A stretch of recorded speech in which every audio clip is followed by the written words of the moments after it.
The military checkpoint at the edge of the White Mountain Apache Reservation had been operational for 3 months when Maria Santos disappeared, though it would be another week before anyone realized she was gone. In a community where people often moved between relatives' homes, where work schedules were unpredictable, and where trust in outside authorities had been eroded by generations of broken promises. A single mother's absence didn't immediately trigger alarm bells, but Maria was 28 years old, a woman who had learned to navigate the complex intersection of being Apache, being a single mother, and being someone who refused to be invisible in a world that often preferred Native women to remain unseen and unheard. She worked as a nurse's aide at the Indian Health Service Clinic, a job that required her to be present, reliable, and caring, qualities that made her absence all the more noticeable to those who knew her well. Her son, Tommy, was 12 years old and possessed the kind of quiet intelligence that adults often mistook for shyness. He had his mother's dark eyes and determined chin, but where Maria was outspoken and fierce in her advocacy for her community, Tommy was a watcher, a listener, someone who absorbed information and processed it carefully before acting. This quality, which had sometimes worried his mother, would prove to be exactly what was needed when the unthinkable happened. The military presence on the reservation had been established under the guise of border security enhancement, though the reservation was nowhere near the Mexican border. The official explanation involved drug trafficking routes and the need to protect critical infrastructure, but everyone in the community understood that this was really about control,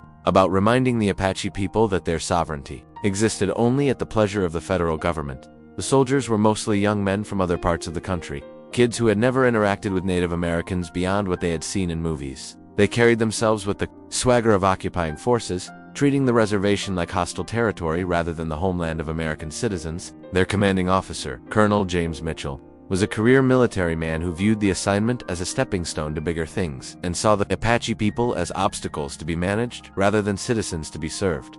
Maria had been one of the most vocal critics of the military presence from the beginning. She had spoken at tribal council meetings, organized peaceful protests, and used her position at the clinic to document the ways that the checkpoint was disrupting access to healthcare for community members. Her activism had made her a target for harassment, but she had never backed down. "They want us to be afraid," she had told Tommy one evening as they sat on the porch of their small house, watching the sunset paint the desert in shades of gold and crimson. "They want us to keep our heads down and accept whatever they decide to do to us. But we are Apache. We don't bow to anyone." Tommy had nodded, absorbing his mother's words the way he absorbed everything carefully, completely, storing the information away for future use. He was proud of his mother's courage, even when it scared him. He had learned early that being the son of an activist meant living with a certain level of uncertainty, never knowing when his mother's principles might put them both in danger. The night Maria disappeared, she had been returning from a late shift at the clinic. The checkpoint was supposed to close at 10 p.m., but the soldiers often kept it operational later, claiming security concerns that no one else could identify.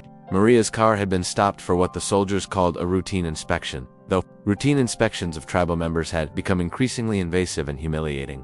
What happened next would remain unclear for weeks, buried under layers of military bureaucracy and official denials. According to the incident report that would eventually be filed, Maria had become belligerent and uncooperative during the inspection. She had allegedly made threats against military personnel and attempted to flee the scene. The report claimed that she had been detained for questioning and then released. Though no one could explain why, there was no record of her release or where she had gone afterward. Tommy waited up for his mother that night, as he always did when she worked late shifts. When midnight came and went without any word from her, he began to worry. When dawn broke and she still hadn't returned, he knew something was terribly wrong. His first instinct was to call the tribal police. But Tommy had inherited his mother's skepticism about official channels. He had heard enough conversations between Maria and her friends to know that the tribal police were often powerless when it came to dealing with federal authorities. Instead, he decided to investigate on his own. Tommy was small for his age, which had always been a source of frustration for him but now became an advantage. He could move through the reservation without attracting attention, could listen to adult conversations without being noticed, could gather information in ways that would have been impossible for someone older or more conspicuous. His first stop was the clinic, where Maria's supervisor, Dr. Sarah Beggy, confirmed that Maria had left work at her usual time the night before. Dr. Beggy was clearly worried. Maria was one of her most reliable employees, someone who would never simply not show up for work without calling. "Have you contacted the police?" Dr. Beggy asked Tommy, her voice gentle but concerned. "Not yet," Tommy replied, not wanting to explain his complicated feelings about law enforcement. "I'm trying to figure out what happened first." Dr. Beggy studied the boy's face, seeing something there that reminded her of his mother, a determination that went beyond his years, a refusal to accept easy answers. "If you need anything, Tommy, anything at all, you call me. Your mother is important to this." community, and we're going to find her. From the clinic, Tommy made his way to the checkpoint, though he was careful to approach from a distance where he wouldn't be seen by the soldiers.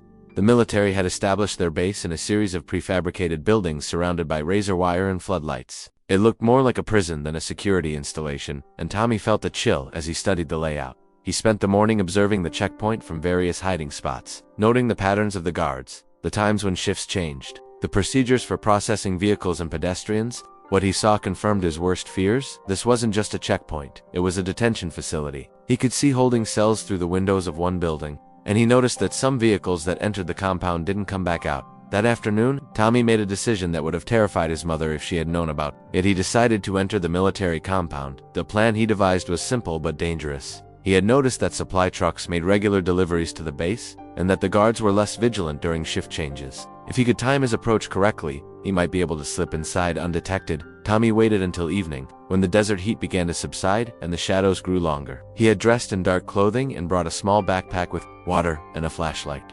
Most importantly, he carried his mother's tribal ID card, which he had found in her purse at home. If he was caught, he planned to claim that he was trying to return it to her. The infiltration went more smoothly than Tommy had dared to hope. During the 6 p.m. shift change, while the guards were distracted by the handover procedures, he slipped through a gap in the perimeter fence and made his way to the main building. The compound was larger than it had appeared from the outside, with multiple structures connected by covered walkways. Tommy moved carefully through the shadows. Using skills he had learned during hunting trips with his grandfather, he could hear voices coming from various building soldiers talking, radios crackling, the sounds of a military operation in full swing. But there was something else, something that made his blood run cold. From one of the buildings he could hear crying. It was faint, almost inaudible, but Tommy's young ears were sharp. Someone was in distress, and his instincts told him it might be his mother. Following the sound required crossing an open courtyard, a move that would expose him to anyone who happened to be looking. Tommy waited for a cloud to pass over the moon, then sprinted across the space as quietly as he could. He pressed himself against the wall of the building, where the crying was coming from, and tried to peer through a small window. What he saw inside made his stomach clench with rage and fear. There were 6 women in the room, all of them Native American, all of them clearly being held against their will. They were sitting on narrow cots, and Tommy could see that their hands were zip-tied behind their backs. Some had visible bruises and injury. And there, in the corner of the room, was his mother. Maria looked smaller than Tommy had ever seen her, her usually proud posture diminished by whatever she had endured. But even in captivity, even injured and restrained, she carried herself with a dignity that made Tommy's chest swell with pride and determination. Tommy spent the next hour observing the compound, mapping out the guard rotations, identifying potential escape routes, and trying to figure out how to get his mother and the other women out of there. What he discovered was both encouraging and terrifying. The soldiers were overconfident and understaffed, but they were also heavily armed and operating under orders that clearly allowed them to detain tribal members without due process. As he prepared to leave the compound to formulate a rescue plan, Tommy overheard a conversation between 2 soldiers that chilled him to the bone. "Colonel says we're moving them tomorrow night," one soldier said to another. "Some kind of federal facility in Nevada. After that, they're not our problem anymore." "What about the paperwork?" the second soldier asked. "There's no official record of them being here." "That's the point," the first soldier replied. "No records, no problems. These people disappear all the time. No one's going to miss a few more." Tommy had heard enough. His mother and 5 other women were going to be transferred to some kind of federal facility where they would disappear permanently. He had less than 24 hours to save them, and he was just a 12-year-old boy with no resources, no allies, and no experience in military operations. But he was also the son of Maria Santos, a woman who had taught him that being Apache meant never giving up, never accepting injustice, and never abandoning your people when they needed you most. As Tommy slipped back through the perimeter fence and made his way home through the desert darkness, he was already formulating a plan that would require every ounce of courage, intelligence, and determination he possessed. He didn't know it yet, but he was about to become the youngest person in Apache history to successfully infiltrate a military installation and rescue prisoners of war. And he was going to do it not with weapons or violence, but with the traditional Apache virtues of patience, cunning, and an unshakable commitment to protecting his family and his people. The next 18 hours would test everything Tommy had learned about being Apache, about being a son, and about what it meant to stand up for what was right, even when the odds seemed impossible. But as he lay in his bed that night, staring at the ceiling and thinking about his mother's courage, Tommy knew that he would rather die trying to save her than live knowing he had done nothing. Tomorrow, he would walk into that military compound, alone, and he would walk out with his mother and the other women. Or he wouldn't walk out at all. Will a 12-year-old boy succeed where adults have failed? Don't miss the next chapter to see how Tommy's daring plan unfolds. like if you believe in the power of courage, and subscribe for more incredible stories of bravery. Tommy Santos woke before dawn on the day he planned to rescue his mother, his body automatically responding to an internal clock that had been shaped by years of early morning hunting trips with his grandfather. The old man had taught him that the hour before sunrise was when the world was most honest, when animals moved without pretense, when the desert revealed its secrets, and when a person could see clearly what needed to be done. As he lay in the narrow bed of the house he shared with his mother, Tommy reviewed his plan one more time. It was audacious to the point of seeming impossible, but it was also simple enough that a 12-year-old boy might actually pull it off. The key was understanding something that the soldiers didn't, that sometimes the most effective weapon is not being seen as a threat at all. Tommy had spent the previous day gathering intelligence and supplies. He had visited his grandfather, Joseph Santos, without revealing the true purpose of his visit. The old man lived in a traditional hogan on the outskirts of the reservation, maintaining the old ways even as the modern world encroached around him. "Grandfather," Tommy had said, sitting cross-legged on the floor of the hogan as Joseph worked on repairing a piece of traditional beadwork, "tell me again about the old stories, about how our people survived when the soldiers came." Joseph had looked up from his work, his weathered hands pausing in their careful movements. There was something in his grandson's voice that suggested this wasn't just casual curiosity about tribal history. "Which stories do you want to hear, grandson? The ones about being invisible, about moving through enemy territory without being seen?" Joseph set down his beadwork and studied Tommy's face carefully. The boy had his mother's eyes, dark, intelligent, and determined, but there was something else there now, something that reminded Joseph of warriors he had known in his youth. "The Apache way is not about fighting when you are outnumbered," Joseph said slowly. "It is about being smarter than your enemy, about using their assumptions against them, about striking when and where they least expect it." He spent the next hour telling Tommy stories of Apache warriors who had infiltrated military camps, rescued prisoners, and escaped into the desert without ever being detected. The stories were more than entertainment, they were tactical manuals, passed down through generations of people who had learned to survive against impossible odds. "The most important thing," Joseph concluded, "is to remember that the enemy sees what they expect to see. If they expect to see a threat, they will be watching for weapons and warriors. If they expect to see nothing important, they will not look closely at what is right in front of them." Tommy absorbed every word, understanding that his grandfather was giving him more than stories. He was giving him the accumulated wisdom of generations of Apache survivors. From his grandfather's house, Tommy had gone to the tribal school where he spent time in the library researching military procedures and protocols. What he learned was both encouraging and terrifying. Military detention facilities operated according to strict schedules and procedures, which made them predictable, but they also had multiple layers of security and protocols for dealing with intruders that could be deadly for someone who made a mistake. The final piece of Tommy's preparation involved a visit to his mother's friend, Alina Crowdog, who worked as a secretary at the tribal council offices. Alina had always been kind to Tommy, and she had been one of his mother's strongest supporters in her activism against the military presence. "Tommy," Alina said when he appeared at her office, "I've been so worried about your mother. Have you heard anything?" "I'm working on it," Tommy replied, which was true enough. "Alina, I need to ask you something, and I need you to trust me even if it sounds strange." Alina studied the boy's face, seeing something there that reminded her strongly of his mother. "What do you need?" "I need you to make some phone calls tomorrow evening, around 7 o'clock. I need you to call the tribal police, the FBI, and every news outlet you can think of. Tell them that there are Native American women being held illegally at the military checkpoint, and that they're going to be transferred to a federal facility tomorrow night." "Tommy, how do you know this?" "I can't tell you that right now," Tommy said, "but I need you to trust me. And I need you to make sure that when you make those calls, you tell them that a 12-year-old Apache boy is going to walk into that military compound at exactly 8 o'clock to rescue his mother." Elena's eyes widened with alarm. "Tommy, you can't be serious. You can't go in there alone. It's too dangerous." "I'm the only one who can do this," Tommy said with a certainty that was startling in someone so young. Adults would be seen as threats. They'd be stopped before they got close. But a kid might be able to walk right in. And if you're wrong, if they hurt you— Tommy was quiet for a moment, thinking about his mother sitting in that detention cell, about the other women who had been disappeared, about the conversation he had overheard about transferring them to a place where they would never be found. "If I don't try, my mother dies," he said simply, "and 5 other women die with her. I'd rather risk my life trying to save them than live knowing I did nothing." Alina stared at the boy for a long moment, seeing in his face the same fierce determination that had made his mother such an effective activist. Finally, she nodded. "I'll make the calls," she said. "But Tommy, promise me you'll be careful. Promise me you won't take any unnecessary risks." "I promise," Tommy said, though they both knew that what he was planning was inherently risky. Now, as dawn broke over the desert, Tommy put his plan into motion. He dressed carefully, not in the dark clothing he had worn for his reconnaissance mission, but in his school clothes. Jeans, a t-shirt, sneakers. He wanted to look like exactly what he was, a 12-year-old boy. He ate a simple breakfast, said a prayer in Apache that his grandfather had taught him, and then began the walk to the military compound. The checkpoint was about 3 miles from his house, and Tommy used the time to center himself, to prepare mentally for what he was about to attempt. As he approached the compound, Tommy could see that it was operating normally. Guards at the gates, vehicles coming and going, the routine business of a military installation. What the soldiers didn't know was that in a few hours, their routine would be shattered by phone calls from law enforcement agencies and news outlets, all asking questions about detained Native American women.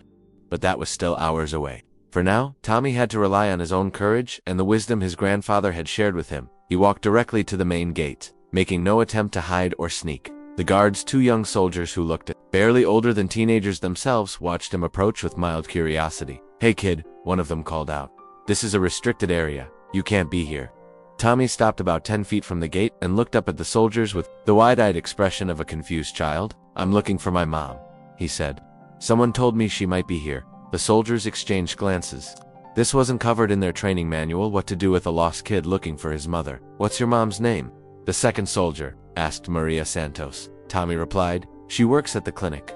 She didn't come home last night, and I'm scared something happened to her." The first soldier's expression softened slightly. He had a younger brother about Tommy's age, and the boy's obvious distress triggered his protective instincts. "Look, kid, this is a military facility. We don't have any civilians here. Your mom probably just had to work late or something. You should go home and wait for her." "But someone saw her car here last night," Tommy insisted, allowing his voice to crack slightly with emotion. "Please, I just want to know if she's okay." The soldiers were clearly uncomfortable with the situation. They had been trained to deal with potential threats, not with scared children looking for their mothers. After a brief whispered conversation, the first soldier made a decision. "Tell you what, kid, let me call my supervisor and see if anyone knows anything about your mom. But you have to wait outside the gate, okay?" Tommy nodded eagerly, playing the part of a relieved child who trusted that the adults would help him. While the soldier made his radio call, Tommy used the opportunity to study the compound's layout more carefully, noting details he had missed. During his nighttime reconnaissance, the soldier returned after a few minutes, shaking his head. "Sorry, kid, nobody here knows anything about your mom. You really should go home and call the tribal police if you're worried." Tommy's face fell in a display of disappointment that was only partially feigned. "Okay," he said quietly. "Thanks for checking." He turned to leave, but then stopped and looked back at the soldiers. "Can I use your bathroom before I walk home? It's a long way, and I really have to go."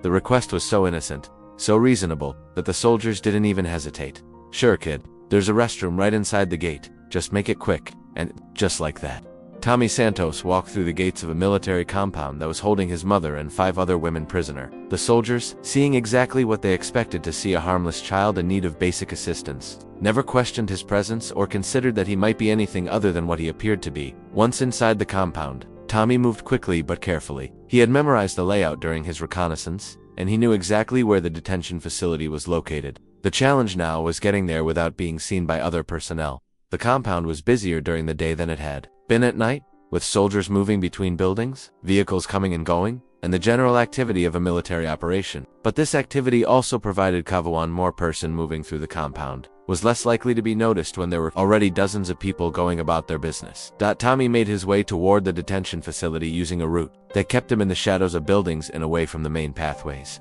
When he encountered other personnel, he adopted the posture of a child who belonged there, not sneaking or hiding, but simply moving with purpose toward a destination. The detention building was exactly as he remembered it from his nighttime visit, a single-story structure with barred windows and a heavy door that was clearly designed to keep people inside. Tommy could see that there was one guard posted outside, a young soldier who looked bored and distracted. This was the moment of truth. Tommy had gotten inside the compound, but now he had to actually reach his mother and the other women. And he had to do it in a way that wouldn't get them all killed.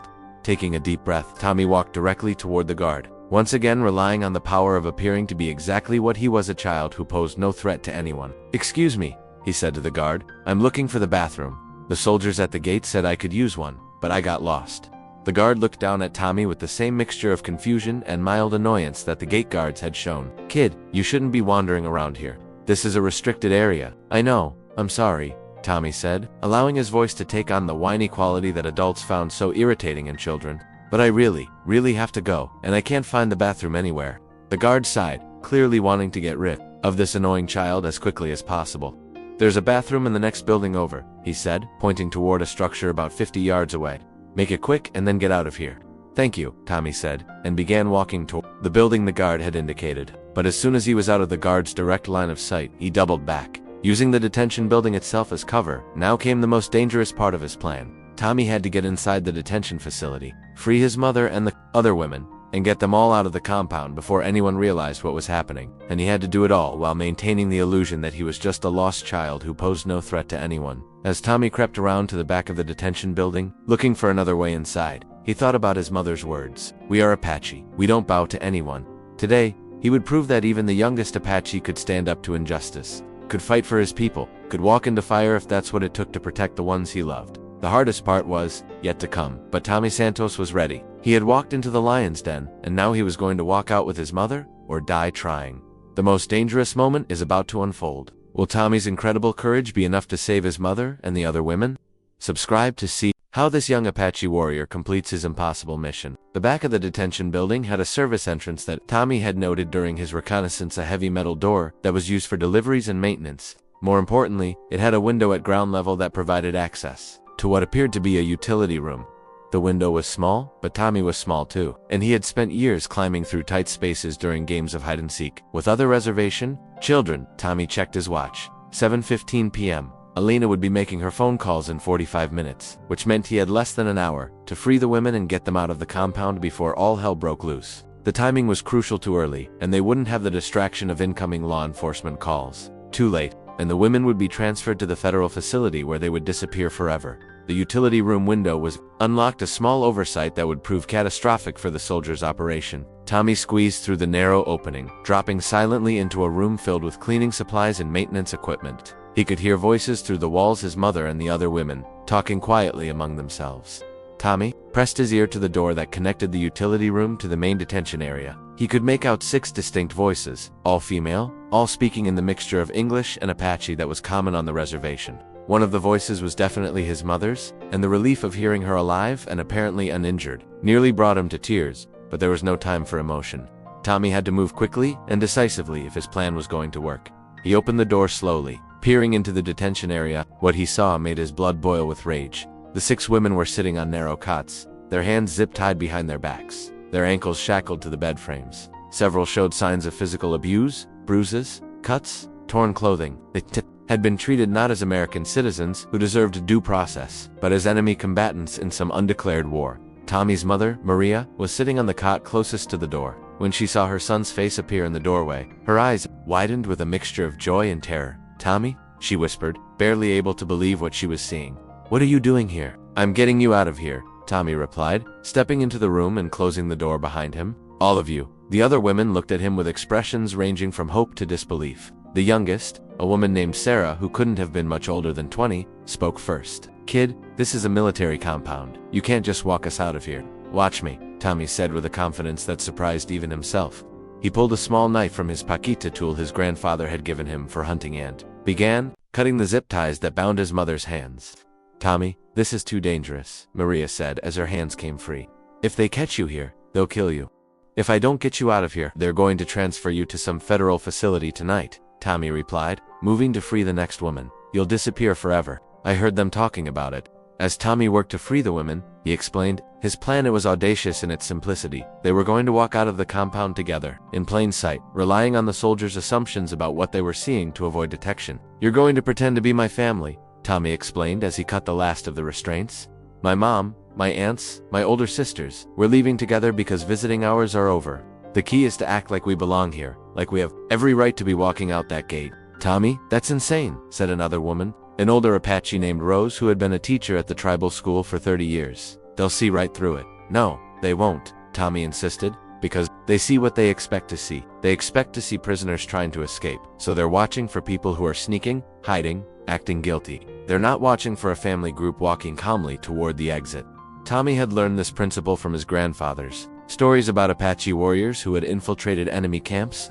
The most effective camouflage wasn't invisibility, it was appearing to be something harmless and expected. "Besides," Tommy added, "in about 30 minutes, this place is going to be swarming with FBI agents and news reporters. Alina Crow Dog is making phone calls right now, telling everyone that Native American women are being held here illegally. The soldiers are going to be too busy dealing with that crisis to pay attention to us." Maria looked at her son with a mixture of pride and terror. She had raised him to be brave, to stand up for what was right, but she had never imagined that he would risk his life to save hers. "Okay," she said finally. "We'll try it. But if something goes wrong, if they stop us, you run. You get out of here, and you don't look back."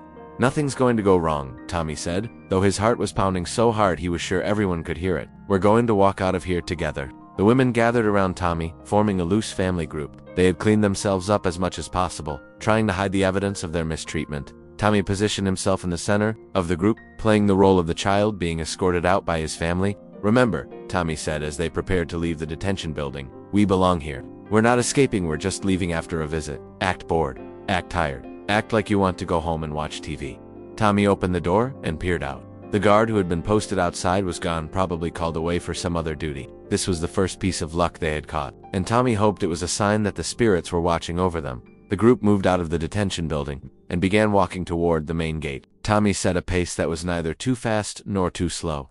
The pace of people who had somewhere to go but weren't in any particular hurry to get there. As they walked through the compound, they passed several soldiers going about their duties. Each encounter was a test of nerves, but Tommy's strategy worked perfectly. The soldiers saw exactly what Tommy wanted them to see: a Native American family leaving the base after some kind of official business. Nothing suspicious, nothing worth investigating. The most dangerous moment came when they encountered a sergeant who seemed more observant than the others. He looked at the group with mild curiosity, his eyes lingering on the women's faces as if trying to remember where he had seen them before. "Evening," the sergeant said, his tone neutral but watchful. "Evening," Maria replied, her voice steady despite the fear that was coursing through her veins. "Thank you for your help today." The sergeant nodded, apparently satisfied that this was some kind of routine interaction. "Have a safe trip home," he said, and continued on his way. Tommy felt his knees go weak with relief, but he forced himself to maintain the steady pace toward the gate. They were almost there, just a few more yards to freedom. The guards at the main gate were the same two soldiers who had let Tommy into the compound earlier. They recognized him immediately, which Tommy had been counting on. "Hey, it's the kid who was looking for his mom," one of them said with a smile. "I guess you found her." "Yeah," Tommy replied, grinning up at the soldier with the innocent expression of a child whose problem had been solved. "She was here the whole time, doing some kind of paperwork stuff. Adult stuff, you know." The soldiers laughed, charmed by Tommy's casual dismissal of grown-up business. They looked at the group of women with Tommy, seeing exactly what he wanted them to see: a family reunited, a problem solved, a happy ending to a minor drama. "Well, that's great, kid," the second soldier said. "You had us worried there for it." "Well, thanks for letting me look for her," Tommy said. "You guys are really nice." The soldiers beamed at the compliment, their egos flattered by the approval of an innocent child. They waved the group through the gate without asking for identification, without checking any paperwork, without following any of the security protocols that should have been in place. And just like that, Tommy Santos walked out of a military compound with his mother and 5 other women who had been illegally detained by the United States Army. They had done it in plain sight, using nothing more than courage, intelligence, and the power of people's assumptions about what they were seeing. As soon as they were out of sight of the compound, the group broke into a run. They ran across the desert, their feet pounding on the hard-packed earth, their hearts racing with the adrenaline of escape and the joy of freedom. They ran until they reached the edge of the reservation proper, where Tommy's grandfather was waiting with his pickup truck. Joseph Santos had been watching the military compound through binoculars, ready to provide backup if his grandson's plan went wrong. When he saw the group of women running toward him through the desert darkness, his weathered face broke into a smile of pride and relief. "Grandfather," Tommy gasped as he reached the truck. "We did it. We got them all out." Joseph looked at his grandson, this 12-year-old boy who had just accomplished something that would have challenged experienced warriors, and felt his chest swell with pride. "You did more than get them out," Joseph said, pulling Tommy into a fierce embrace. "You reminded us all what it means to be Apache. You showed us that courage isn't about size or agits, about doing what's right, no matter the cost." As they drove back toward the heart of the reservation, Tommy could see lights and activity at the military compound in the distance. Elena, phone calls had done their work. Law enforcement vehicles were converging on the base, and the soldiers were about to face some very difficult questions about their illegal detention operation. But Tommy wasn't thinking about the soldiers or their punishment. He was thinking about his mother, who was sitting beside him in the truck, free and safe and proud of the son who had risked everything to save her. "Tommy," Maria said, her voice thick with emotion, "what you did today, ... I don't have words for it. You saved our lives." "We're Apache," Tommy replied, echoing the words his mother had spoken to him so many times. "We don't bow to anyone, and we don't abandon our people." The story of Tommy Santos and his rescue of the detained women would become legend on the White Mountain Apache Reservation. It would be told and retold, passed down through generations as an example of courage, intelligence, and the unbreakable bonds of family and community. But for Tommy, the most important part of the story was the simplest. He had walked into a place of danger and walked out with his mother. He had proven that even the smallest person could make a difference, that even a child could stand up to injustice, that love and courage could overcome even the most impossible odds. As the truck carried them home through the desert night, Tommy looked up at the stars that had guided his ancestors for generations, and he knew that he had honored their memory. He had shown that the Apache spirit was alive and strong, that it lived in the hearts of even the youngest members of the tribe, and that it would never be broken by those who sought to oppress and silence his people.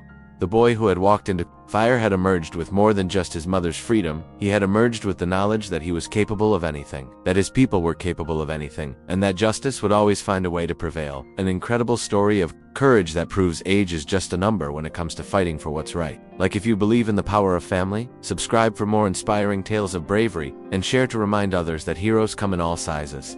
Legal notice. This story is completely fictional and created solely for entertainment purposes. The characters, events, and situations described are products of imagination and do not represent real facts. Any resemblance to actual persons or events is purely coincidental.